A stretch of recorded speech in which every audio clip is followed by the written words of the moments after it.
변호사님, 30년 넘게 살던 집인데. 새 주인분께 인사라도 드릴 수 있을까요? 그 말에 천천히 의자를 돌리는 여자가 있었습니다. 두 사람과 눈이 마주쳤어요. 지혜야? 아니, 이게 어떻게 된 거야? 네가 왜 여기 있어? 시어머니와 전남편의 목소리가 떨렸습니다. 안녕하세요, 어머님. 오래간만이네요. 그동안 잘 지내셨어요? 3년 동안 허드렛 일만 시키며 무시하던 며느리. 빗속에 내쫓으며 10만 원을 던졌던 그날. 그들은 몰랐습니다. 자신들이 버린 여자가 5천억 재벌 이사장이 되어 돌아올 줄은. 사연 시작 전 구독과 좋아요를 눌러주신 후 지금 어느 곳에서 듣고 계신지 댓글로 알려주세요. 오늘 이야기가 그곳까지 닿아 여러분께 행운이 함께할 거예요. 새벽 5시 알람이 울리기 전에 눈이 떠졌습니다. 33살 유지에 시집 온 지 3년째 되는 아침이었어요. 이불을 조심스럽게 걷어내고 일어났습니다. 옆에 누운 남편 민수는 코를 골며 자고 있더군요.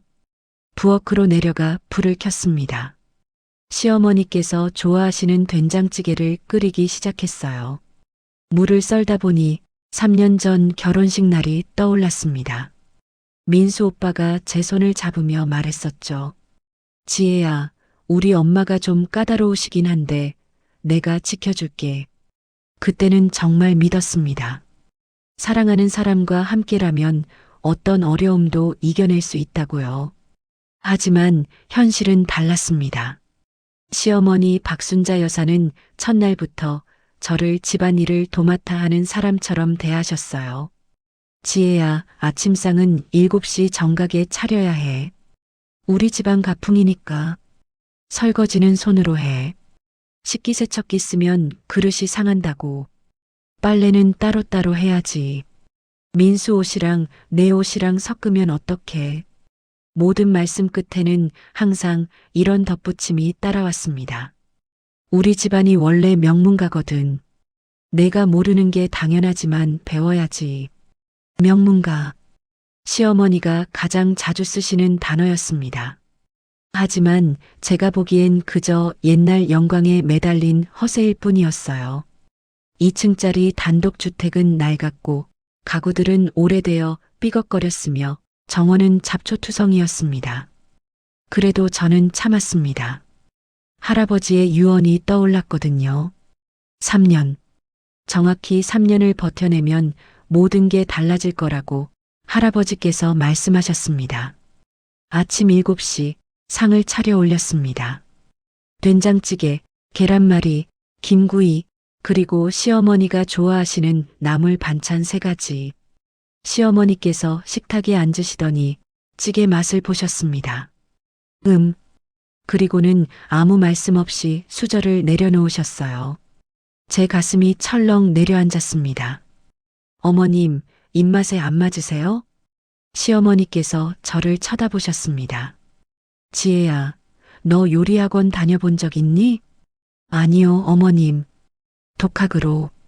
그래서 이 모양이구나. 된장이 너무 짜. 간을 어떻게 이렇게 맞춰? 저는 어제 똑같은 간으로 끓였을 때 맛있다고 하셨던 게 기억났지만 아무 말도 하지 못했습니다. 죄송합니다, 어머님. 됐어. 민수 엄마가 다시 끓일 테니까 너는 설거지나 해. 그렇게 아침을 잃었습니다. 민수 오빠가 늦게 일어나 식탁에 앉았습니다. 엄마 오늘 찌개 끓이셨어요? 지혜가 만든 게 더 맛있는데. 시어머니께서 아들을 째려보셨습니다. 내가 뭘 알아. 어서 먹기나 해. 민수 오빠는 제 눈치를 살피다가 고개를 숙이고 밥을 먹기 시작했습니다. 저를 지켜준다던 그 약속은 결혼 1년 만에 사라졌습니다. 설거지를 하는 동안 시어머니께서 거실에서 전화 통화를 하셨어요. 응, 맞아. 우리 며느리? 그냥 그래. 집안일은 시키는 대로 하는데 뭐 특별한 건 없지. 대학은 나왔대. 근데 지방대잖아. 우리 민수랑은 안 어울리는데 사랑한다니까 어쩔 수 없이 받아들인 거야. 친정 배경? 하나도 없어. 완전 맨손이야. 의지할 곳도 없고. 그 말을 들으며 설거지하던 손이 멈췄습니다. 의지할 곳 없는, 맨손, 안 어울리는, 모두 사실이었습니다. 저는 정말 보육원에서 자랐고 결혼할 때 가져온 건 작은 트렁크 하나뿐이었으니까요. 하지만 시어머니는 모르셨습니다. 제 서랍 깊숙한 곳에 숨겨둔 할아버지의 유언장 사본을 유지혜에게 전 재산을 상속한다. 단 3년간 신분을 숨기고 평범한 삶을 살 것. 그 기간을 견뎌낸다면 진정한 부의 가치를 알게 될 것이다. 5천억 원. 할아버지 유태산 회장께서 평생 모으신 재산이었습니다. 저는 그분의 유일한 혈육이었어요. 돌아가시기 직전 할아버지께서 제 손을 잡으셨습니다. 지혜야, 부는 시험이다. 내가 진짜 강한 사람인지 아닌지를 가려내는 시험. 3년을 견뎌라. 그러면 너는 진짜 부자가 될 수 있다. 그래서 참았습니다. 부당한 대우도, 무시도, 외로움도 모두 할아버지께서 주신 마지막 가르침이라 생각하며 버텼습니다. 오후가 되었습니다. 시어머니께서 외출 준비를 하시더군요. 지혜야, 나 동창회 모임 가. 저녁은 8시까지 차려놔. 민수 좋아하는 갈비찜으로. 네, 어머님. 아, 그리고 2층 객실 청소 좀 해. 다음 주에 친척들 온대. 알겠습니다. 현관문이 닫혔습니다. 저는 그제야 한숨을 쉬었습니다. 2층 객실로 올라갔습니다. 먼지가 수북이 쌓인 방이었어요. 아무도 사용하지 않는 공간이었습니다. 걸레질을 하다가 창밖을 내다봤습니다. 정원 한쪽에 시든 장미 한 송이가 보였습니다. 결혼 첫 해 봄 제가 심었던 장미였어요. 시어머니께서 말씀하셨었죠. 장미는 귀족의 꽃이야. 내가 심어도 될지 모르겠지만 뭐 한번 해봐. 그 장미는 여름까지 아름답게 피었습니다. 하지만 가을이 되자 시어머니께서 정원사를 부르셨어요. 저 장미 자리에 소나무 심어. 우리 집안은 원래 소나무를 심거든. 제가 심은 장미는 뿌리째 뽑혔습니다. 그리고 지금 버려진 화분에서 다시 싹을 틀었다가 말라버린 채로 남아 있었습니다. 청소를 마치고 내려왔습니다. 부엌에서 갈비찜을 준비하기 시작했어요. 압력솥에 갈비를 넣고 양념을 만들며 생각했습니다. 앞으로 6개월, 3년의 시간 중 6개월만 더 버티면 할아버지의 유언 기간이 끝납니다. 그때가 되면 저는 더 이상 참지 않을 겁니다. 더 이상 고개 숙이지 않을 겁니다. 저녁 8시 상을 차려 올렸습니다. 민수 오빠가 회사에서 돌아왔고 시어머니께서도 모임에서 돌아오셨습니다. 오, 갈비찜이네. 지혜야, 잘했어. 시어머니께서 처음으로 칭찬을 하셨습니다. 하지만 그 다음 말씀이 이어졌어요. 그래, 이런 요리나 잘하면 되는 거야. 여자는 살림 잘하는 게 최고지. 민수 오빠가 끼어들었습니다. 엄마, 지혜는 대학도 나왔고 일도 잘했어요. 결혼 전에 회사 다닐 때 시어머니께서 손을 들어 말을 끊으셨습니다. 그만해. 이제 시집 왔으면 시댁일이 우선이야. 무슨 일을 하겠다고. 식사 내내 저는 말이 없었습니다. 그저 밥을 먹고 설거지를 하고 방으로 올라갔습니다. 민수 오빠는 거실에서 텔레비전을 보고 계셨어요. 혼자 앉아 서랍을 열었습니다. 제일 깊숙한 곳에 숨겨둔 봉투, 할아버지의 유언장 사본을 꺼내 펼쳤습니다. 3년의 시험을 통과한 자만이 진정한 부를 누릴 자격이 있다. 손가락으로 그 글씨를 쓰다듬었습니다. 6개월만 더 버티면 저는 자유로워질 겁니다. 그때 방문이 열렸습니다. 민수 오빠였습니다. 황급히 유언장을 서랍에 넣었습니다. 지혜야, 뭐 보고 있었어? 아, 아무것도 아니에요. 민수 오빠가 침대에 앉으시더니 한숨을 쉬셨습니다. 미안해. 엄마가 좀 심하시지? 괜찮아요. 나도 어떻게 해야 할지 모르겠어. 엄마한테 대들면 집안이 더 시끄러워지니까. 저는 아무 말도 하지 않았습니다. 그저 고개를 끄덕이며 침대 시트를 정리했어요. 민수 오빠가 제 손을 잡았습니다. 조금만 참아줘. 내 사업이 안정되면 우리 따로 나갈게. 따로 나간다. 3년 동안 몇 번이나 들은 말이었습니다. 하지만 그 약속은 한 번도 지켜진 적이 없었어요. 알겠어요, 오빠.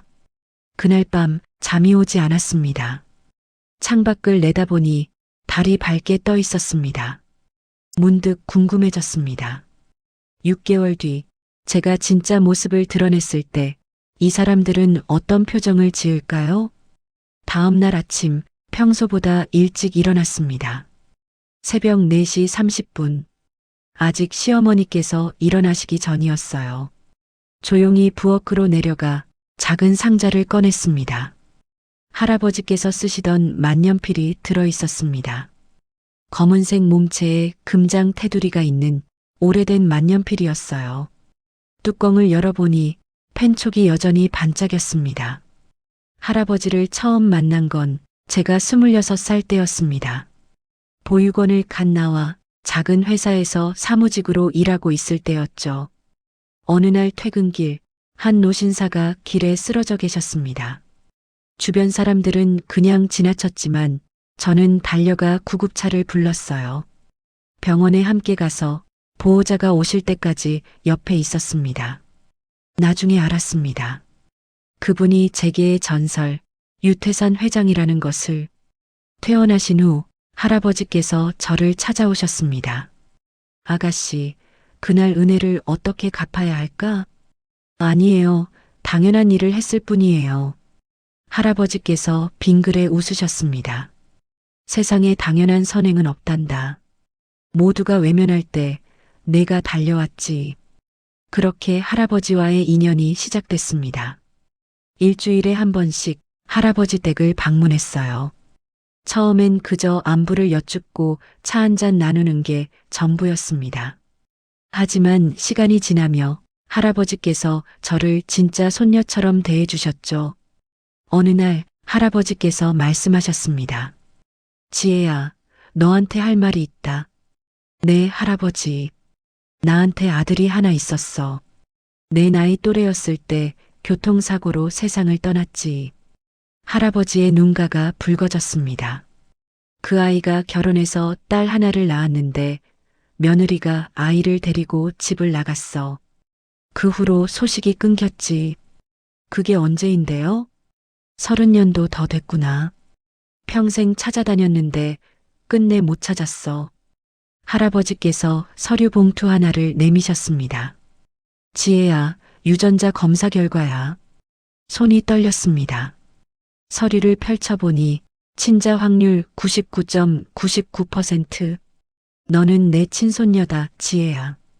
그 순간 세상이 멈춘 것 같았습니다. 평생 혼자라고 생각했던 제게 할아버지가 생긴 겁니다. 하지만 지혜야, 할아버지께서 제 손을 꼭 잡으셨습니다. 내가 너한테 물려줄 재산이 많다. 5천억이 넘어. 할아버지. 하지만 그 돈을 준비되지 않은 사람이 받으면 독이 된단다. 나도 그걸 평생 보면서 살았어. 할아버지의 목소리가 무거워졌습니다. 그래서 너한테 부탁이 있다. 3년을 시험 받아라. 평범한 사람으로 살아보거라. 어떻게요? 결혼을 해서 일반 가정의 며느리로 살아봐. 부자의 손녀가 아니라 그냥 평범한 여자로. 왜 그래야 하나요? 할아버지께서 창밖을 바라보셨습니다. 부자들은 대부분 사람을 돈으로 봐. 돈이 없으면 무시하고 돈이 있으면 아첨하지. 내가 그 무시를 직접 겪어봐야 진짜 부의 가치를 알 수 있어. 3년을 견뎌내면 그때는 누구도 너를 무시할 수 없을 거야. 돈 때문이 아니라 내 안의 강함 때문에. 그렇게 약속했습니다. 3년의 시험, 그리고 1년 후 민수 오빠를 만났습니다. 할아버지께서 돌아가신 건 제가 결혼하고 6개월 뒤였습니다. 임종 직전 마지막으로 뵈었을 때 말씀하셨죠. 지혜야, 힘들지? 괜찮아요, 할아버지. 거짓말하지 마라. 내 눈빛을 보면 알아. 할아버지께서 만년필을 제 손에 쥐어주셨습니다. 이걸 가지고 있거라. 내가 제일 아끼던 물건이야. 할아버지, 힘들 때마다 이걸 보면서 내가 옆에 있다고 생각해라. 6개월만 더 버텨라. 그러면 너는 진짜 강한 사람이 될 거야. 그리고 할아버지는 눈을 감으셨습니다. 장례식은 조용히 치러졌습니다. 저는 시댁에 아무 말도 하지 않았어요. 그저 친구 할아버지가 돌아가셨다고만 말했습니다. 시어머니께서 말씀하셨죠. 장례식? 그런 거 가지 마. 집안일이 밀려 있어. 그래도 몰래 다녀왔습니다. 혼자서 할아버지 영정 앞에 섰습니다. 김 변호사님께서 다가오셨어요. 지혜 양 유언 집행은 2년 후에 시작됩니다. 그때까지 연락 없이 지내십시오. 알겠습니다. 힘내십시오. 회장님께서 믿으셨던 분입니다. 장례식장을 나오며 하늘을 올려다봤습니다. 비가 내리기 시작했어요. 지금 생각해보니 할아버지께서 우시는 것 같았습니다. 만년필을 꼭 쥐고 부엌에 앉아 있었습니다. 시계를 보니 새벽 5시. 곧 시어머니께서 일어나실 시간이었습니다. 만년필을 다시 상자에 넣고 아침 준비를 시작했어요. 그날 오전 시어머니께서 저를 부르셨습니다. 지혜야, 앉아봐. 거실 소파에 앉았습니다. 뭔가 심상치 않은 분위기였어요. 너 친정은 어디라고 했지? 보육원에서 자랐다고 말씀드렸습니다. 아, 맞다. 의지할 곳도 없고. 시어머니께서 차를 한 모금 마셨습니다. 그러니까 너한테 기댈 곳이 여기밖에 없네? 그렇습니다. 그럼 더 열심히 해야지. 우리 집안에 누가 안 되게. 제 가슴이 답답해졌습니다. 최선을 다하고 있습니다. 어머님. 최선? 그 정도로는 부족해. 시어머니께서 서류 하나를 내밀었습니다. 이거 봐. 육아 도우미 학원 등록증이야. 어머님, 저희 아직 아기가. 미리미리 준비해야지. 며느리가 육아도 제대로 못하면 어떡해? 또 다른 서류를 내밀었습니다. 그리고 이건 꽃꽂이 학원. 우리 집안 며느리는 교양이 있어야 해.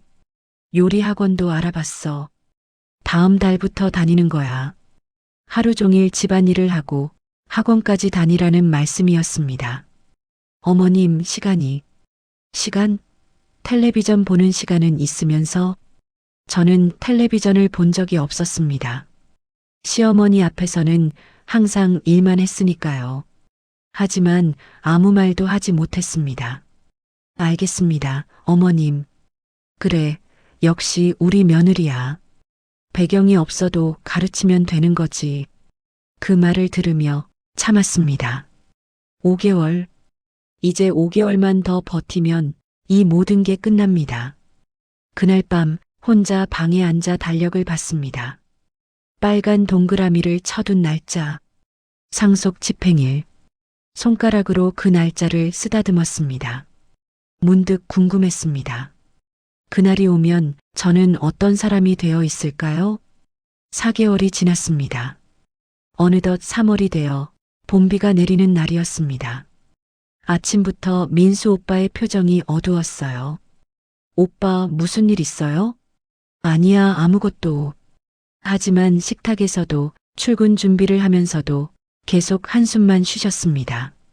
민수 오빠가 나간 후 시어머니께서 저를 부르셨습니다. 지혜야, 너 민수 회사 사정 알아? 잘 모르겠습니다. 지금 큰일 났어. 거래처에서 계약 취소했대. 시어머니의 목소리가 떨렸습니다. 3억이 필요한데 우리한테 그런 돈이 어디 있어. 은행 대출은 다 막혔어. 이 집도 이미 담보로 잡혀 있고. 시어머니께서 저를 똑바로 쳐다보셨습니다. 지혜야, 너 친정에서 돈 좀 빌려올 수 있어? 제가 혼자 자랐다고. 알아. 그래도 아는 사람, 친구라도 있잖아. 제 가슴이 철렁했습니다. 어머님, 저는 정말 됐어. 쓸모없는 며느리. 시어머니께서 돌아서며 중얼거리셨어요. 역시 뒷배경이 없는 사람은 안 되는구나. 도움받을 곳이 하나도 없으니. 그날 오후 시어머니께서 외출하셨습니다. 누군가를 만나러 가신다고 하셨어요. 저는 집에 혼자 남아 빨래를 개고 있었습니다. 빗소리가 점점 거세졌습니다. 저녁 7시쯤 현관문이 열렸습니다. 시어머니와 민수 오빠가 함께 들어오셨어요. 그리고 뒤에 낯선 여자 한 분이 서 계셨습니다. 30대 초반쯤 보이는 화려한 옷차림의 여성이었습니다. 지혜야, 나와봐. 거실로 나갔습니다. 민수 오빠는 고개를 숙이고 계셨고 시어머니만 말씀하셨어요. 소개할게. 이분은 장서연 씨야. 장 회장님 따님이시지. 제 심장이 빠르게 뛰기 시작했습니다. 저희 민수가 앞으로 장 회장님 회사랑 같이 일하게 됐어. 그게 무슨... 시어머니께서 차가운 눈빛으로 저를 보셨습니다. 지혜야, 너도 알다시피 우리 형편이 어려워. 민수 회사가 망하면 다 끝이야. 어머님, 그래도 장 회장님께서 투자해 주시기로 하셨어. 조건이 하나 있긴 한데.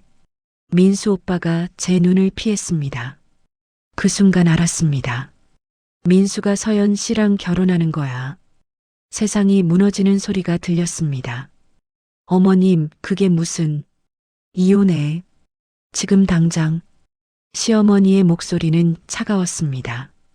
너는 우리한테 아무것도 해준 게 없잖아. 3년 동안 그냥 식구만 늘었지. 3년 동안 집안일을. 집안일? 그게 뭐가 대단해? 돈이 되는 게 아니잖아. 제 손이 떨렸습니다. 민수 오빠에게 물었습니다. 오빠도 이렇게 생각해요? 민수 오빠가 입을 열었습니다. 지혜야, 미안해. 하지만 나도 어쩔 수가 없어. 3년 전에 약속했잖아요. 평생 함께 한다고. 그때는 내 사업이 이렇게 될 줄 몰랐어. 민수 오빠의 목소리가 떨렸습니다. 이번 거래가 안 되면 나는 끝이야. 이해해줘. 장서연이라는 여자가 말했습니다. 유지혜 씨, 우리도 어른들이잖아요. 깔끔하게 정리하는 게 서로한테 좋지 않을까요? 시어머니께서 서류를 내밀었습니다. 이혼 동의서야. 여기 서명만 하면 돼. 위자료 같은 건 기대하지 마. 우리도 돈이 없으니까. 그냥 내가 가져온 집만 싸서 나가면 돼. 제 눈에서 눈물이 흘러내렸습니다. 3년이에요, 어머님. 3년 동안 제가... 그래, 3년 동안 밥이나 얻어먹고 산 거지. 이제 그만하면 됐잖아. 시어머니께서 팔짱을 끼셨습니다. 서명 안 할 거야? 그럼 강제로라도 내보낼 건데? 민수 오빠가 제 손을 잡았습니다. 지혜야, 제발. 그 손을 뿌리쳤습니다. 놓으세요. 이혼 동의서를 집어들었습니다. 손이 떨려서 글씨가 제대로 보이지 않았습니다. 하지만 펜을 들었습니다. 할아버지께서 주신 만년필이 아니라 탁자 위에 놓인 싸구려 볼펜으로 천천히 이름을 썼습니다. 유지혜. 서명을 마치는 순간 3년의 결혼 생활이 끝났습니다. 짐 싸. 시어머니의 목소리가 냉정했습니다. 오늘 당장 나가. 2층 방으로 올라갔습니다. 작은 트렁크 하나에 옷가지를 집어넣었습니다. 서랍을 열어 할아버지의 만년필과 유언장 사본을 챙겼어요. 결혼 반지를 빼려다가 멈췄습니다. 이건 두고 가기로 했습니다. 화장대 위에 반지를 올려놓고 방문을 나섰어요. 계단을 내려오는데 시어머니께서 현관에 서 계셨습니다. 열쇠, 집 열쇠를 내밀었습니다. 그리고 이거, 시어머니께서 봉투 하나를 던졌습니다. 교통비 10만 원. 바닥에 떨어진 봉투를 보며 웃음이 나왔습니다. 3년의 값이 10만 원이었습니다. 봉투를 줍지 않았습니다. 그냥 트렁크를 끌고 현관문을 열었어요. 밖에는 비가 억수같이 쏟아지고 있었습니다. 뒤돌아보지 않고 빗속으로 걸어 나갔습니다. 트렁크 바퀴가 무릉덩이를 지나며 튀는 물에 옷이 다 젖었습니다. 어디로 가야 할지 몰랐습니다. 친구도 가족도 아무도 없었으니까요. 버스 정류장에 도착했습니다. 지붕 아래 서서 젖은 옷을 털었어요. 핸드폰을 꺼냈습니다. 김 변호사님의 번호를 찾았습니다. 통화 버튼을 누르려다가 멈췄습니다. 아직 4개월이 남았습니다. 할아버지의 유언, 3년의 약속? 하지만 이미 결혼 생활은 끝났습니다. 전화를 걸었습니다. 여보세요, 지혜양? 변호사님, 제 목소리가 떨렸습니다. 3년이 채워지지 않았지만 더 이상 버틸 수 없습니다. 무슨 일입니까? 이혼했습니다. 오늘 전화 너머로 한숨소리가 들렸습니다. 알겠습니다. 위치 보내주십시오. 제가 모시러 가겠습니다. 감사합니다. 전화를 끊었습니다. 빗소리만 요란했습니다. 손을 펼쳐보니 왼손 4번째 손가락에 반지 자국만 남아 있었습니다. 그 자국을 보며 생각했습니다. 이제 정말 끝났구나. 4개월을 채우지 못했지만 할아버지께서 이해해 주실 거라고 믿었습니다. 20분쯤 지나 검은색 세단이 도착했습니다. 김 변호사님이 우산을 들고 내리셨어요. 지혜양 많이 놀라셨죠? 괜찮습니다. 차에 탔습니다. 따뜻한 히터 바람이 얼굴을 감쌌습니다. 지금부터 유 회장님 댁으로 모시겠습니다. 할아버지 집이요? 네. 이제 지혜양의 집입니다. 창밖을 내다봤습니다. 비가 여전히 내리고 있었습니다. 그 빗속 어딘가에 민수 오빠와 시어머니가 있을 겁니다.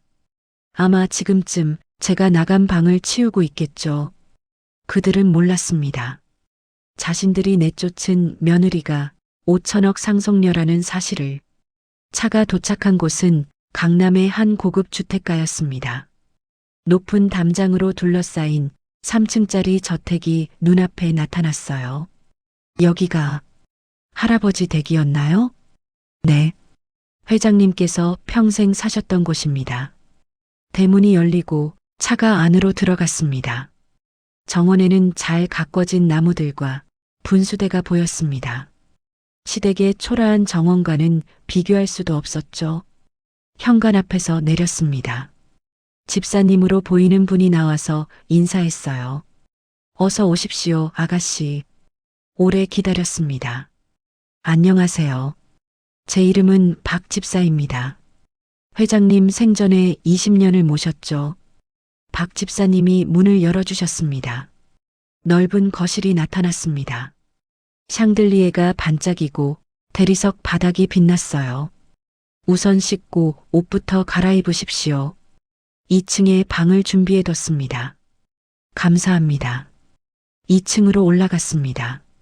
복도 끝에 방으로 안내받았어요. 문을 여니 호텔 스위트룸 같은 방이 나타났습니다. 킹사이즈 침대, 드레스룸, 독립된 욕실까지 3년 동안 살았던 시댁 방과는 천지 차이였습니다. 샤워를 하고 준비된 옷으로 갈아입었어요. 부드러운 캐시미어 니트와 편안한 바지였습니다. 거울을 봤습니다. 3년 만에 처음으로 제대로 된 제 모습을 본 것 같았어요. 거실로 내려가니 김 변호사님이 기다리고 계셨습니다. 차 한잔 하시죠. 소파에 앉았습니다. 따뜻한 차가 나왔어요. 지혜양, 먼저 이것부터 드리겠습니다. 김 변호사님이 두꺼운 서류 뭉치를 내밀었습니다. 유태산 회장님의 전 재산 목록입니다. 서류를 펼쳤습니다. 첫 페이지에 적힌 금액을 보고 숨이 멎는 줄 알았어요. 총 자산 5,230억 원. 부동산, 주식, 현금, 회사 지분까지 모든 게 제 명의로 되어 있었습니다. 회장님께서 돌아가시기 1년 전에 모든 준비를 마치셨습니다. 3년의 기간이 끝나면 자동으로 소유권이 이전되도록 법적 장치를 해두셨죠. 손이 떨렸습니다. 하지만 저는 4개월을 채우지 못했는데 김 변호사님이 고개를 저으셨습니다. 회장님께서 예상하셨습니다. 혹시 중간에 견디지 못하고 그만둘 수도 있다고요. 그래서 유언장에 이렇게 적으셨습니다. 또 다른 서류를 꺼내셨어요. 할아버지의 친필이었습니다. 만약 지혜가 3년을 채우지 못하더라도 그것은 상대방의 잘못이지 지혜의 잘못이 아니다. 2년 반 이상을 견뎌냈다면 그것만으로도 충분하다. 눈물이 났습니다. 할아버지, 회장님께서는 지혜 양을 끝까지 믿으셨습니다. 한참을 울었습니다. 3년 동안 참았던 모든 눈물이 쏟아져 나왔어요. 지혜 양, 김 변호사님이 조용히 말씀하셨습니다. 이제 선택하셔야 합니다. 그냥 조용히 부자로 사실 건가요? 아니면요? 회장님께서 물려주신 건 돈만이 아닙니다. 회사도 있습니다. 회사요? 태산그룹, 건설, 유통, 금융 등을 아우르는 중견그룹사입니다. 김 변호사님이 명함 하나를 내밀었습니다. 이사장 자리가 비어 있습니다. 지혜 양이 앉으셔야 합니다. 명함을 받아들었습니다. 태산그룹 이사장, 제가 할 수 있을까요? 회장님께서는 할 수 있다고 믿으셨습니다. 그날 밤 할아버지 서재에 들어갔습니다. 책장 가득 꽂힌 책들, 큰 책상, 그리고 벽에 걸린 액자들. 책상 위에 명패 하나가 놓여 있었습니다. 유태산 회장. 그 옆에 준비된 새 명패가 있었어요. 유지혜 이사장. 명패를 들어 올렸습니다. 무게가 묵직했습니다. 창밖을 내다봤습니다. 서울 야경이 한눈에 들어왔어요. 저 어딘가에 민수 오빠와 시어머니가 있을 겁니다. 제가 나간 빈자리를 새 며느리로 채우며 살고 있겠죠. 하지만 그들은 아직 몰랐습니다. 자신들이 내쫓은 여자가 이제 무엇을 할 수 있는지. 다음 날 아침 김 변호사님이 다시 찾아왔습니다. 오늘부터 회사 업무를 시작하시겠습니까? 네. 그럼 먼저 임원진 회의부터 하시죠. 모두 지혜 양을 기다리고 있습니다. 회의실로 들어갔습니다. 10여 명의 임원들이 일어나서 인사했어요. 이사장님, 어서 오십시오. 상석에 앉았습니다. 처음으로 이사장 의자에 앉는 순간이었습니다. 보고 시작하겠습니다. 각 부서에서 현황을 설명했습니다. 건설 부문, 유통 부문, 금융 부문까지 모든 걸 듣다 보니 한 가지가 눈에 들어왔습니다. 잠깐만요. 이 건설 현장, 시공사가 어디죠? 강민수 건설입니다. 심장이 쿵 하고 내려앉았습니다. 민수 오빠의 회사였습니다. 현재 상황이 어떻습니까? 좋지 않습니다. 자금난으로 공사가 지연되고 있고 다음 달이면 계약 파기 수순에 들어갈 예정입니다. 계약 파기하면 위약금이 발생하죠? 네, 약 10억 원 정도입니다. 고개를 끄덕였습니다. 일단 지켜보겠습니다. 계약 파기 절차는 보류하세요. 알겠습니다, 이사장님. 회의가 끝나고 김 변호사님이 물었습니다. 왜 보류하셨습니까? 아직은 때가 아닙니다. 창밖을 내다봤습니다. 조금 더 지켜보고 싶어요. 그들이 어떻게 사는지. 일주일이 지났습니다. 회사 일에 익숙해지기 시작했어요. 할아버지께서 물려주신 사업은 제가 생각했던 것보다 훨씬 컸습니다. 그리고 그날 보고가 하나 올라왔습니다. 이사장님, 강민수 건설 관련 추가 정보입니다. 서류를 펼쳤습니다. 민수 오빠가 장서연과 결혼식을 올렸다는 내용이었어요. 날짜를 보니 제가 나간 지 일주일 만이었습니다. 사진도 첨부되어 있었습니다. 웨딩드레스를 입은 장서연, 턱시도를 입은 민수 오빠, 그리고 웃고 있는 시어머니. 서류를 덮었습니다. 알겠습니다. 그리고 한 가지 더. 말씀하세요. 장 회장 측에서 약속한 투자금이 아직 들어오지 않았습니다. 투자금이요? 네. 결혼 조건으로 30억을 투자하기로 했는데 계속 미루고 있다고 합니다. 입가에 미소가 번졌습니다. 재미있네요. 그들은 저를 버리고 새로운 시작을 했다고 생각했을 겁니다. 하지만 현실은 달랐습니다. 이제 천천히 제 차례가 올 거였습니다. 석 달이 지났습니다. 회사 일에 완전히 적응했고 이사장으로서의 자리도 자연스러워졌어요. 그날 오후 김 변호사님이 급하게 찾아오셨습니다. 이사장님 급보입니다. 무슨 일입니까? 강민수 씨 관련입니다. 서류를 펼쳐보니 예상하지 못한 내용이 적혀 있었습니다. 장서연이 거짓 신분이었습니까? 네. 장 회장 따님이라는 건 모두 거짓이었습니다. 김 변호사님이 추가 자료를 내밀었어요. 실제로는 처음부터 돈만 노리고 접근한 여자였습니다. 이미 여러 번 같은 수법을 썼다고 합니다. 투자금 30억은요? 당연히 거짓이었죠. 한 푼도 들어오지 않았습니다. 보고서를 계속 읽어 내려갔습니다. 장서연은 결혼 후 시댁집을 담보로 대출을 받았다고 했습니다. 그리고 그 돈을 모두 빼돌린 뒤 한 달 전에 잠적했다더군요. 현재 강민수 씨 집은 경매에 넘어간 상태입니다. 경매요? 네. 2주 후면 낙찰됩니다. 서류 끝장을 보니 건물 감정가가 나와 있었습니다. 15억 원. 시어머니께서 그토록 자랑하던 명문가의 집이 이제 15억에 팔리게 된 겁니다. 유찰될 가능성은 없습니까? 낮습니다. 입지가 좋은 편이니까요. 고개를 끄덕였습니다. 우리가 낙찰받겠습니다. 김 변호사님이 놀란 표정을 지었어요. 이사장님, 그 건물은 투자가 아닙니다. 창밖을 내다봤습니다. 제가 3년 동안 살았던 곳이니까요. 마무리를 지어야죠. 알겠습니다. 준비하겠습니다. 2주가 지났습니다. 경매 낙찰 통지가 왔어요. 16억 5천만 원에 낙찰되었습니다. 그리고 명도 절차를 시작했습니다. 김 변호사님이 직접 시댁을 방문하기로 했어요.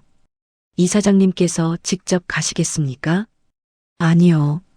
변호사님께서 먼저 가주세요. 제가 통보만 하면 되겠습니까? 네. 그리고 이틀 후에 계약서 최종 정리를 위해 만나자고 하세요. 장소는요? 우리 회사 회의실로 하죠. 다음 날 김 변호사님이 다녀오셨습니다.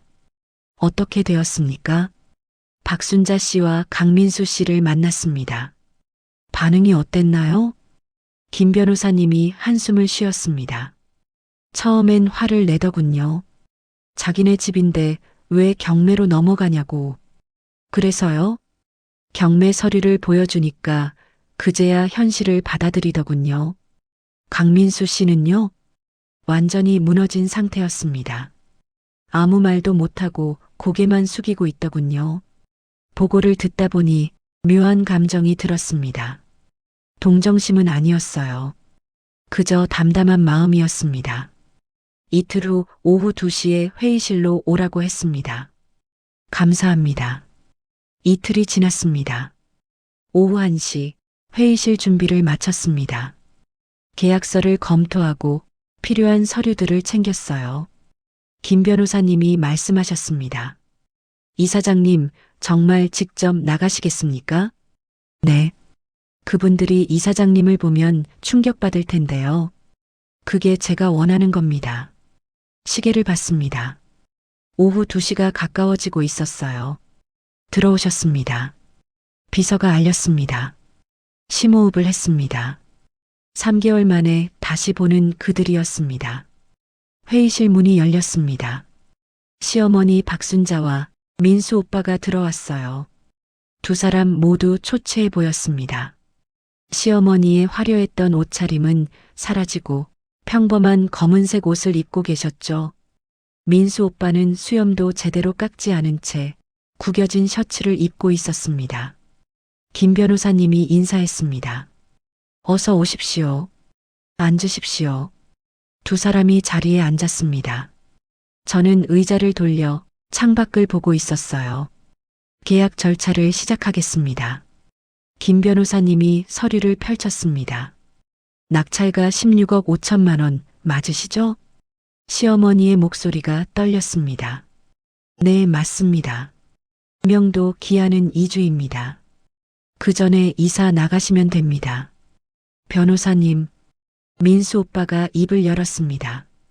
혹시 기한을 조금 더 연장할 수 없을까요? 갈 곳을 아직... 죄송하지만 불가능합니다. 법적으로 정해진 기한입니다. 시어머니께서 말씀하셨어요. 우리가 30년 넘게 살던 집인데 이렇게 쫓겨나야 합니까? 경매로 넘어간 건 본인들 책임 아닙니까? 김 변호사님의 목소리가 차갑게 식었습니다. 속으셨다는 건 안타깝지만 그건 저희와는 무관합니다. 시어머니께서 고개를 숙였습니다. 그럼 최소한 새 주인분께 인사라도 드리고 싶은데요. 새 주인은 여기 계십니다. 김 변호사님이 제 쪽을 가리켰습니다. 천천히 의자를 돌렸습니다. 두 사람과 눈이 마주쳤습니다. 시어머니의 눈이 커졌습니다. 민수 오빠는 입을 벌린 채 말을 잇지 못했어요. 지혜야? 시어머니의 목소리가 떨렸습니다. 안녕하세요, 어머님. 평온하게 인사했습니다. 뭐야, 이게 무슨... 민수 오빠가 자리에서 일어났습니다. 지혜야, 너 왜 여기 있어? 그리고 왜? 앉으세요. 차갑게 말했습니다. 아직 계약이 끝나지 않았습니다. 두 사람은 멍하니 저를 쳐다봤습니다. 김 변호사님이 서류를 내밀었어요. 여기 서명하시면 됩니다. 시어머니께서 떨리는 손으로 펜을 들었습니다. 지혜야, 이게 대체 무슨 일이니? 보시는 그대로입니다. 제가 그 집을 샀어요. 너한테 무슨 돈이 있다고. 말을 멈추고 서류를 내려다봤습니다. 매수인 란에 적힌 이름. 유지혜, 태산그룹 이사장. 태산그룹 이사장? 시어머니의 목소리가 점점 작아졌습니다. 네, 제가 태산그룹 이사장입니다. 민수 오빠가 중얼거렸습니다. 태산그룹이면 유태산 회장이 제 할아버지셨어요. 침묵이 흘렀습니다. 시어머니께서 의자에 주저앉으셨어요. 그럼 너는 처음부터... 네, 처음부터 알고 있었습니다. 왜 말하지 않았니? 할아버지의 유언 때문이었습니다. 3년 동안 신분을 숨기고 살라고 하셨죠. 민수 오빠가 물었습니다. 그럼 우리가 너를 내쫓았을 때 이미 상속 절차가 거의 끝나가고 있었어요. 김 변호사님이 또 다른 서류를 펼쳤습니다. 참고로 이사장님의 총 자산은 5,230억 원입니다. 시어머니의 얼굴이 하얗게 질렸습니다. 5천억? 네. 그리고 강민수 건설이 진행 중인 현장도 저희 회사 프로젝트였습니다. 민수 오빠가 고개를 들었습니다. 그럼 내 회사도... 네. 제가 마음만 먹으면 언제든 계약 파기할 수 있었죠. 하지만 안 했어요. 지켜보고 싶었거든요. 시어머니께서 떨리는 목소리로 물었습니다. 지혜야, 그럼 너는 복수하려고 이러는 거니? 고개를 저었습니다. 복수가 아닙니다. 그냥 정당한 거래일 뿐이에요. 저희가 잘못했어. 정말 잘못했어. 시어머니께서 고개를 숙였습니다. 그때 우리가 미쳤었어. 돈 때문에 정신을 잃었지. 제발 한 번만 용서해줘. 응? 민수 오빠도 무릎을 꿇었습니다. 지혜야, 나 정말 잘못했어. 다시 기회를 줘. 두 사람을 내려다봤습니다. 3년 동안 제가 그토록 원했던 장면이었습니다. 시어머니의 사과, 민수 오빠의 후회. 하지만 지금은 아무 감흥이 없었어요. 어머님, 차분하게 말했습니다. 3년 전 제가 빗속에서 쫓겨났을 때 기억하세요? 그때 어머님께서 던져주신 교통비 10만 원. 주머니에서 봉투를 꺼냈습니다. 바로 그 봉투였어요. 아직 간직하고 있습니다. 받지 않았거든요. 봉투를 탁자 위에 놓았습니다. 이제 돌려드릴게요. 필요 없으니까요. 시어머니께서 흐느끼기 시작했습니다. 서명하세요. 김 변호사님이 펜을 다시 내밀었습니다. 시어머니께서 떨리는 손으로 서류에 이름을 썼어요. 민수 오빠도 서명했습니다. 명도 기한은 2주입니다. 그때까지 짐을 빼주세요. 자리에서 일어났습니다. 지혜야. 민수 오빠가 제 손을 잡으려 했습니다. 뿌리쳤습니다. 이제 남남입니다. 법적으로도 감정적으로도. 회의실을 나왔습니다. 뒤에서 시어머니의 울음소리가 들렸지만 돌아보지 않았습니다. 복도를 걸으며 가슴속이 텅 빈 것 같았습니다. 복수를 했지만 기쁘지 않았어요. 그저 담담할 뿐이었습니다. 다음 날 아침 일찍 출근했습니다. 잠을 제대로 이루지 못했거든요. 어젯밤 내내 시어머니와 민수 오빠의 표정이 떠올랐습니다. 절망에 빠진 그 눈빛. 제가 3년 동안 느꼈던 바로 그 감정이었죠. 사무실에 앉아 창밖을 내다봤습니다. 서울 아침 풍경이 펼쳐졌어요. 사람들은 오늘도 바쁘게 움직이고 세상은 평소처럼 돌아가고 있었습니다. 노크 소리가 들렸습니다. 들어오세요. 김 변호사님이 들어오셨어요. 이사장님, 아침 일찍 나오셨네요. 잠이 안 와서요. 어제 일 때문입니까? 고개를 끄덕였습니다. 김 변호사님이 의자에 앉으셨어요. 이사장님, 후회하십니까? 후회는 아닙니다. 그냥 말을 잇지 못했습니다. 공허하십니까? 네. 이상하게도요. 김 변호사님이 차 한 잔을 내밀었습니다. 회장님께서 예상하셨습니다. 할아버지께서요? 네. 복수를 해도 행복하지 않을 거라고요. 차를 한 모금 마셨습니다. 회장님께서 남기신 편지가 하나 더 있습니다. 편지요? 김 변호사님이 봉투를 꺼냈어요. 낡은 봉투였습니다. 이건 이사장님께서 처음으로 복수를 하신 날 드리라고 하셨습니다. 봉투를 받아들었습니다. 조심스럽게 뜯었어요. 할아버지의 친필 편지였습니다. 지혜에게 이 편지를 읽고 있다면 아마 내가 처음으로 복수를 했을 거다. 그리고 아마도 생각보다 행복하지 않을 거야. 나도 젊었을 때 나를 배신한 사람들에게 복수한 적이 있단다. 사업으로 성공해서 그들을 무너뜨렸지. 하지만 그날 밤 나는 혼자 울었어. 복수는 상대를 무너뜨리지만 나 자신도 함께 무너뜨린다는 걸 깨달았거든. 지혜야, 내가 진짜 강한 사람이 되려면 복수를 넘어서야 해. 용서하라는 게 아니야. 그냥 놓아주라는 거지. 그들의 인생은 이미 그들이 만든 결과야. 내가 더 이상 신경 쓸 필요가 없어. 대신 내 앞길에 집중해라. 부는 복수의 도구가 아니라 세상을 더 나은 곳으로 만드는 도구란다.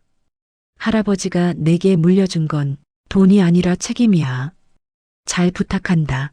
내 손녀야. 할아버지가 편지를 읽고 또 읽었습니다. 눈물이 흘러내렸어요.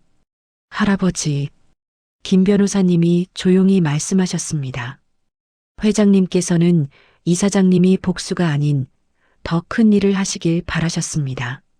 더 큰 일이요? 네. 그래서 이것도 준비하셨습니다. 또 다른 서류를 내밀었습니다. 유태산 재단 설립 계획서입니다. 서류를 펼쳤습니다. 혼자 자라는 아이들 지원, 교육 장학금, 노인 복지 사업까지 할아버지께서 평생 준비하셨던 계획이었습니다. 이사장님께서 재단 이사장을 맡아주시길 바라셨습니다. 제가요? 네. 혼자 잘하신 이사장님이 제일 잘하실 수 있다고 믿으셨죠. 서류를 천천히 넘겼습니다. 할아버지의 메모가 곳곳에 적혀 있었어요.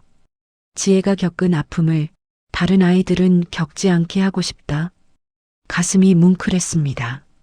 그날 오후 혼자 시댁 건물을 찾아갔습니다. 3년을 살았던 그곳, 대문 앞에 섰습니다.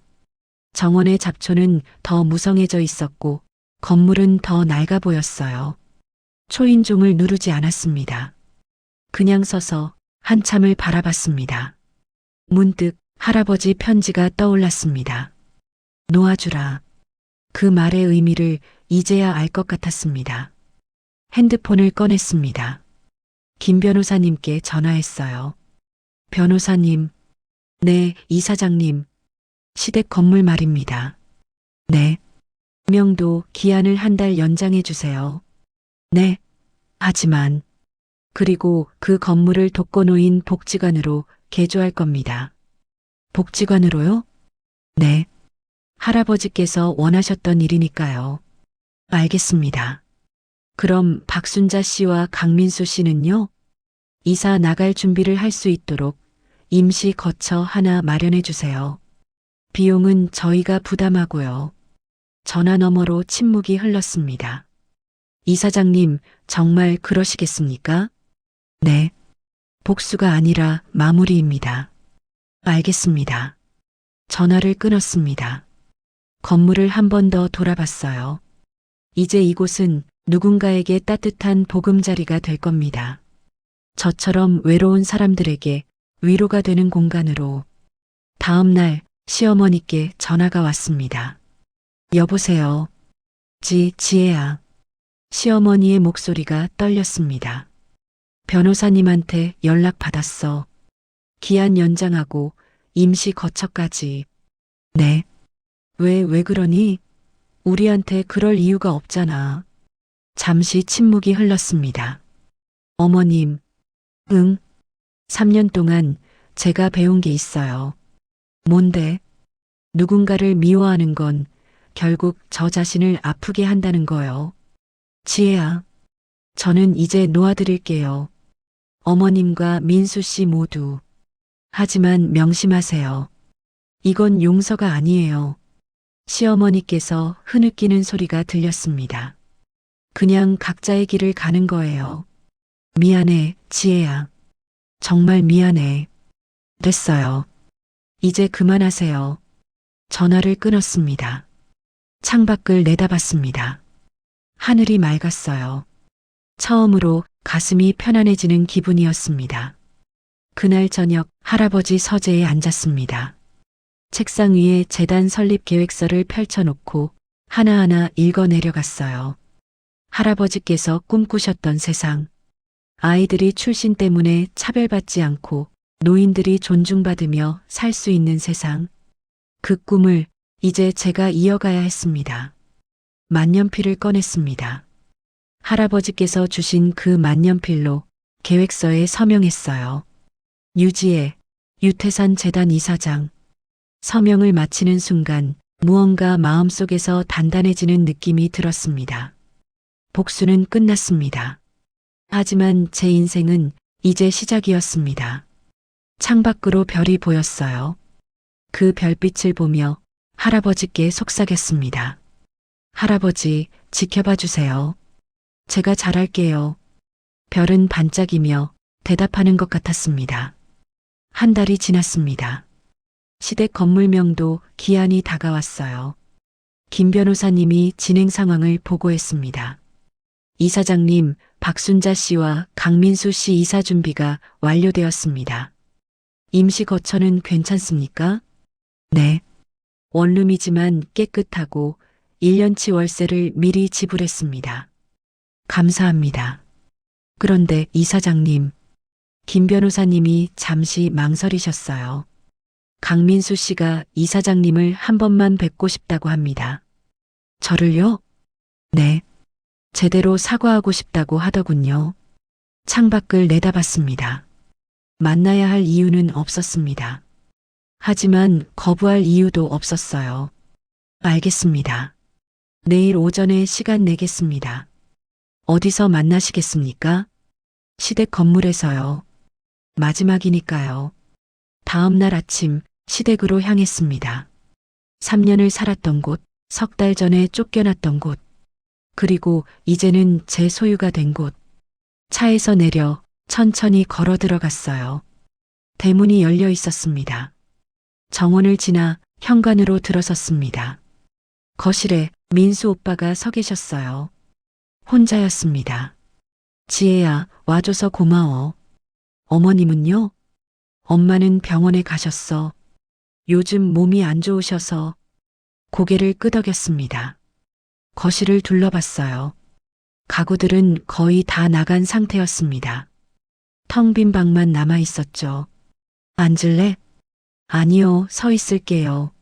민수 오빠가 한숨을 쉬었습니다. 지혜야, 나 정말 미안해. 이미 들었어요. 아니, 제대로 말하고 싶어.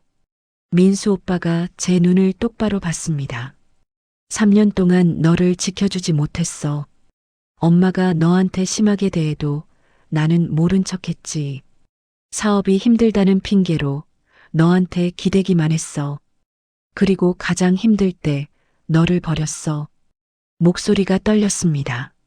나는 정말 최악의 남편이었어. 침묵이 흘렀습니다. 인정해요. 제 대답에 민수 오빠가 고개를 들었어요. 최악의 남편이었어요. 하지만 이제 상관없어요. 지혜야, 민수 씨, 처음으로 이름을 불렀습니다. 오빠가 아닌 이름으로. 저는 이제 용서도 원망도 하지 않아요. 그냥 각자의 인생을 사는 거예요. 민수 오빠가 주머니에서 뭔가를 꺼냈습니다.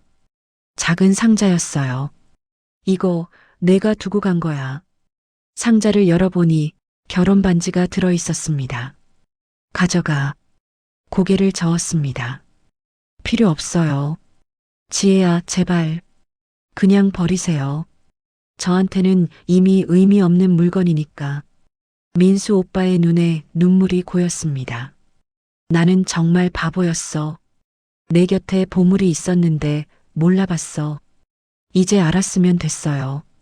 돌아서려는데 민수 오빠가 물었습니다. 지혜야, 한 가지만 물어봐도 될까? 뭔데요? 너는 정말 나를 사랑했었니? 아니면 할아버지 유언 때문에 결혼한 거야? 그 질문에 잠시 생각했습니다. 사랑했어요. 진심으로 대답했습니다. 처음엔 정말 사랑했어요. 순수하게. 하지만 언제부터인가 그 사랑이 의무가 되었고 나중엔 고통이 되었죠. 그래서 이제는 아무것도 남지 않았어요. 민수 오빠가 고개를 떨어뜨렸습니다. 그럼 만약에 말이야.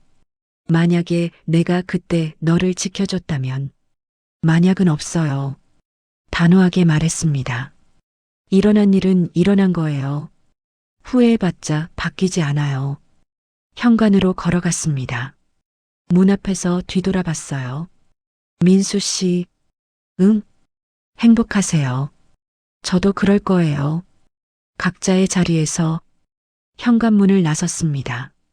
정원을 지나는데 시든 장미 화분이 보였습니다. 제가 3년 전에 심었던 그 장미. 쪼그려 앉아 흙을 만져봤어요. 뿌리는 아직 살아 있었습니다. 이 장미도 복지관 정원으로 옮기세요. 뒤따라온 김 변호사님께 말했습니다. 네, 이사장님. 다시 피어날 수 있을 거예요. 차에 올랐습니다. 뒤돌아보니 민수 오빠가 현관에 서서 손을 흔들고 있었어요. 손을 흔들어 주지 않았습니다. 그냥 차창을 올리고 앞만 봤습니다. 회사로 돌아왔습니다. 사무실 책상 위에 복지관 설계 도면이 놓여 있었어요. 펼쳐봤습니다. 1층은 식당과 의료실, 2층은 프로그램실과 휴게실, 3층은 숙소로 꾸미기로 했습니다. 정원에는 텃밭과 산책로를 만들 예정이었죠.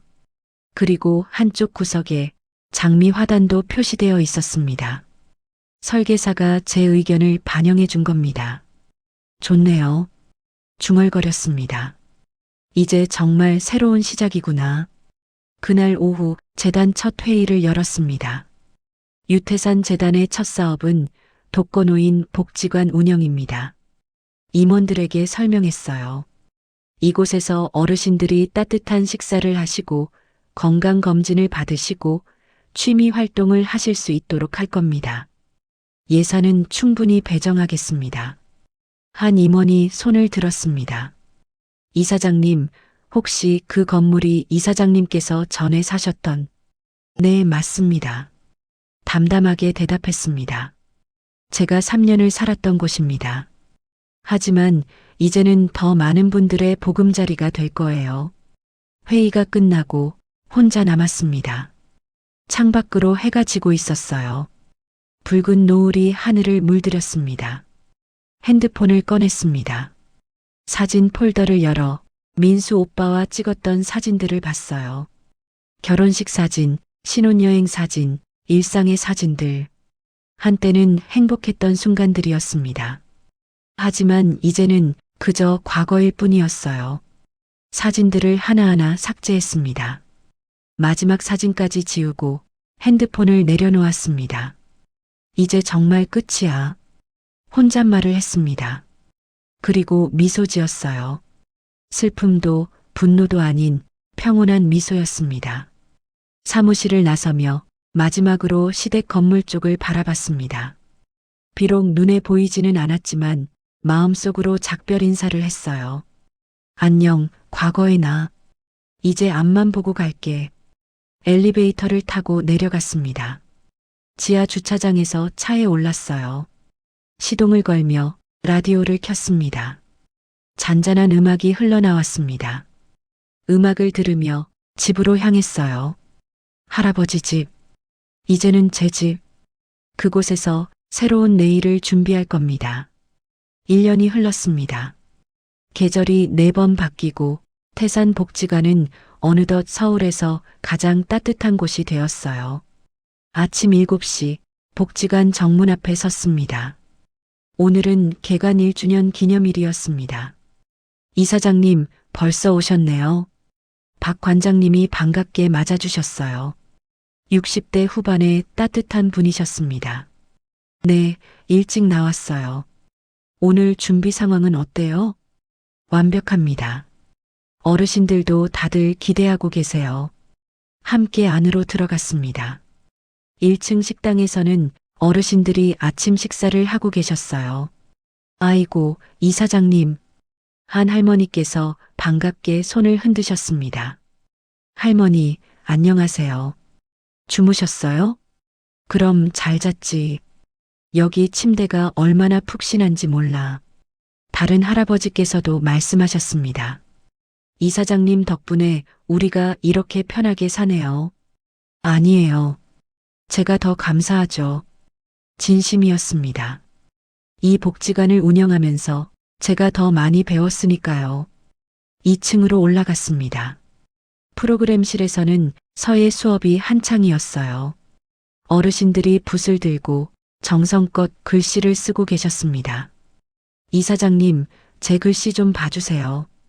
한 할머니께서 종이를 보여주셨어요. 감사라는 글자가 또박또박 적혀 있었습니다. 정말 잘 쓰셨네요. 고맙네. 일은 넘어서 글씨 배우게 될 줄 몰랐지. 할머니의 얼굴에 웃음이 가득했습니다. 3층 휴게실에 올라갔습니다. 창밖으로 정원이 보였어요. 텃밭에는 싱싱한 채소들이 자라고 산책로에는 어르신들이 걷고 계셨습니다. 그리고 한쪽 구석 장미 화단이 눈에 들어왔습니다. 3년 전 제가 심었던 그 장미였어요. 죽은 줄 알았던 그 장미가 이제는 활짝 피어나 있었습니다.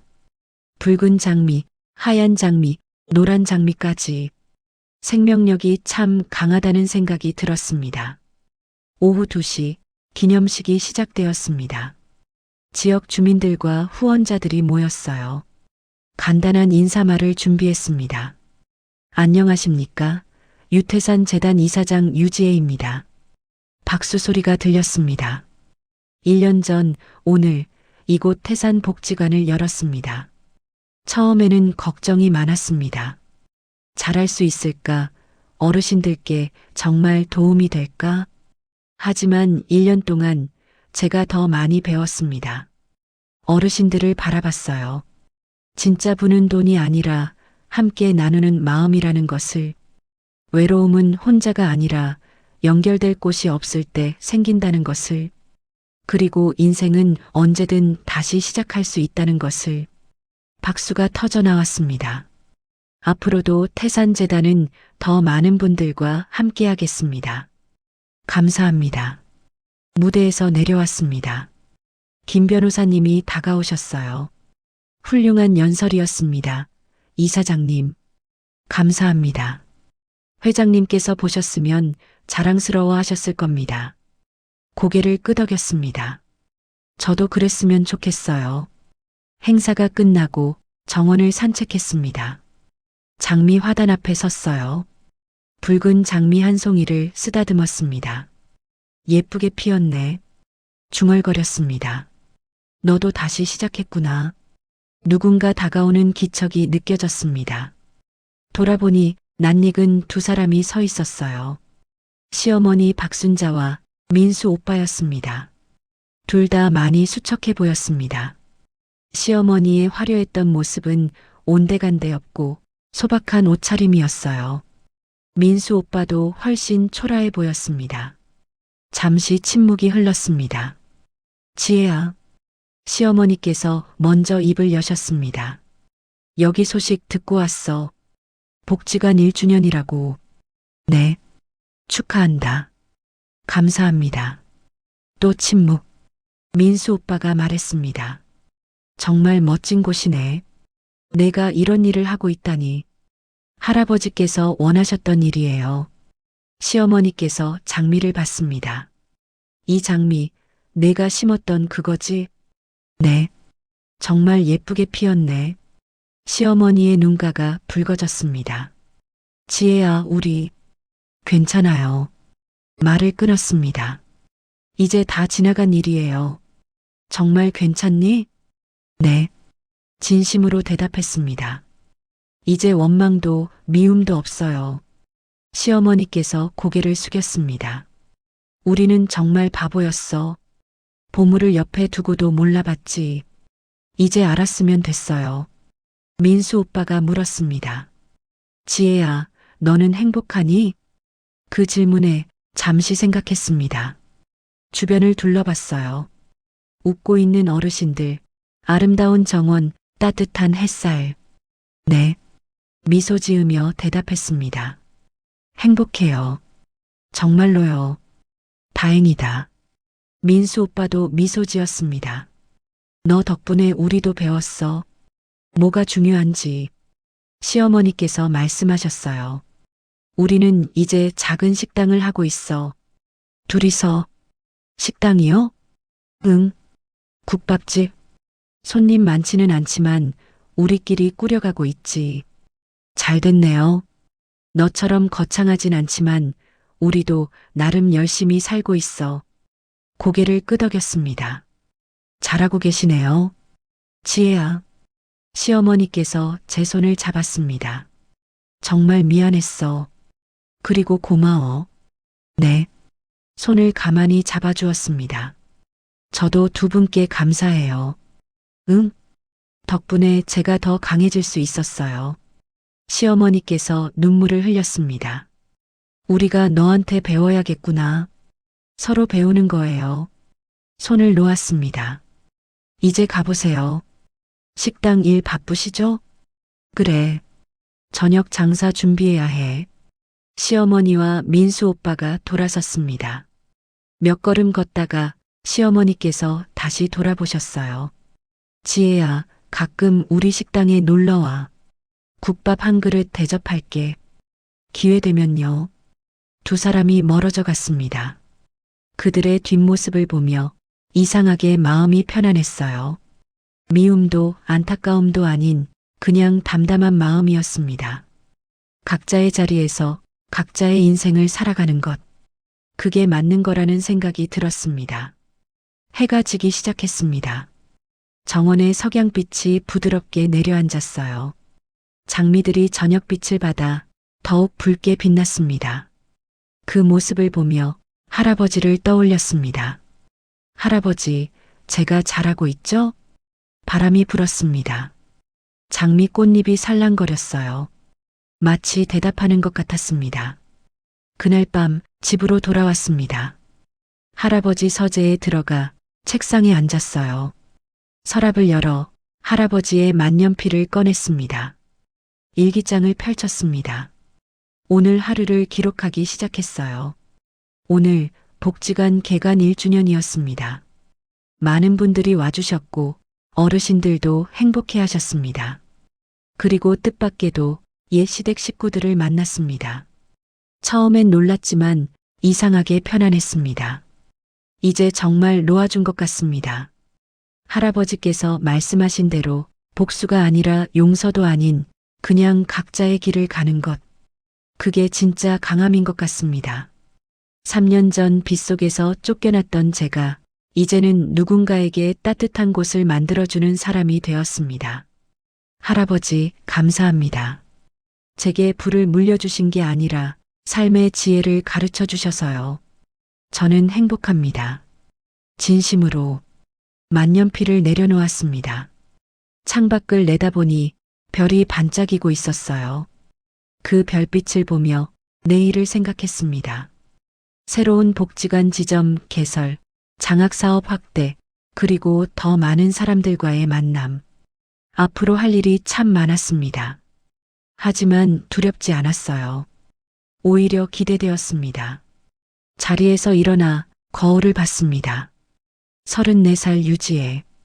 더 이상 누군가의 며느리도 혼자 자랐다는 꼬리표도 아닌 그냥 유지혜로 서 있는 제 모습이 보였습니다.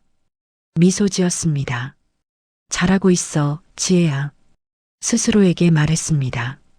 앞으로도 잘할 거야. 불을 끄고 침대에 누웠습니다. 편안한 마음으로 눈을 감았어요. 내일 아침이면 또 새로운 하루가 시작될 겁니다. 복지관 어르신들의 웃음소리, 재단 직원들과의 회의, 세상을 조금 더 따뜻하게 만드는 일들. 그 모든 것이 제 인생이었습니다. 그리고 저는 그 인생이 좋았습니다. 잠들기 전 마지막으로 중얼거렸습니다. 집안일만 떠맡기며 무시할 때 그들은 몰랐습니다. 저는 이미 다른 세상을 향해 걷고 있었다는 것을요. 평온한 미소를 지으며 깊은 잠에 빠져들었습니다. 오늘 이야기 어떻게 들으셨나요? 3년의 시간을 묵묵히 견뎌낸 지혜. 그녀는 복수가 아닌 놓아줌을 선택했습니다. 때로는 용서보다 각자의 길을 가는 것이 더 큰 용기일 때가 있지요. 오늘 이야기가 마음에 드셨다면 구독과 좋아요 한 번씩 부탁드려요. 알림 설정까지 해주시면 새로운 사연이 올라올 때마다 가장 먼저 만나실 수 있습니다. 혹시 비슷한 경험을 하셨거나 오늘 이야기를 들으며 떠오른 생각이 있으시다면 댓글로 나눠주세요. 여러분의 이야기가 또 다른 분께 위로가 됩니다. 그럼 다음 사연에서 다시 뵐게요. 오늘도 들어주셔서 감사합니다.